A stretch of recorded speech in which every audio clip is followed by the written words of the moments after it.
Bonjour à tous, avec l'aide de Dieu, le Hayom Yom du 11 Tammuz. Tout d'abord, le Rabbi nous dit, il faut étudier le Chumash du jour, le Teilim du jour, le Tanya du jour. Et à l'occasion du fait qu'en 5703, qui était une Shana Beret, une année embolismique, et le 11 Tammuz, on commençait à étudier Igeret Atshuva, la troisième partie qui est dans le Tanya. Le Rabbi nous parle de cette troisième partie. Avant de voir ce que le Hayom Yom nous dit en ce qui concerne cette troisième partie, juste à savoir que le Tanya, qui est l'œuvre magistrale du premier Rabbi de Chabad, Rabbi Shneur Zalman, a été imprimé pour la première fois en Tav Kuf Nun Zayin en 5557, qui correspond à 1797. Mais dans ce Tanya, il y avait seulement les deux premières parties du Tanya. La première qui s'appelle Likutei Amarim et la deuxième qui s'appelle Shara Yichud Va'emuna.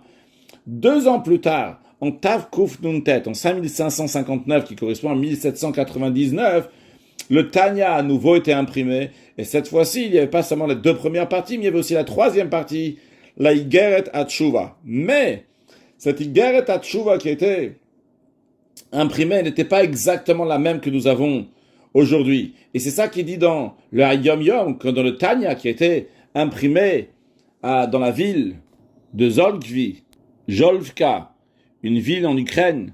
Ce Tanya donc qui était imprimé dans l'année Mevasertov, littéralement ça veut dire qu'il annonce une bonne nouvelle, mais la valeur numérique de Mevasertov c'est 559. Donc on rajoute 559 aux 5000 ans que le monde existe déjà, 5559, on appelle cette année Mevasertov. Donc c'est l'année, comme on l'a dit, en 1799 que le Tanya, il a été imprimé avec cette troisième partie-là. Et on nous dit que la Igeret Atshuva, elle était imprimée, mais dans sa première version. Et cette première version-là n'est pas comme celle que nous avons aujourd'hui, qui est la dernière version. Cette première version, elle n'était pas divisée en chapitres, comme aujourd'hui, que le Igeret Atshuva est partagé en 12 chapitres. Et deuxièmement, il y a aussi quelques différences de contenu par rapport au texte que nous avons aujourd'hui dans l'Igeret Atshuva. Que Dieu fasse que très prochainement, on va voir Mashiach, qui va faire Teshuva, même au Tzadikim, un excellent Yom.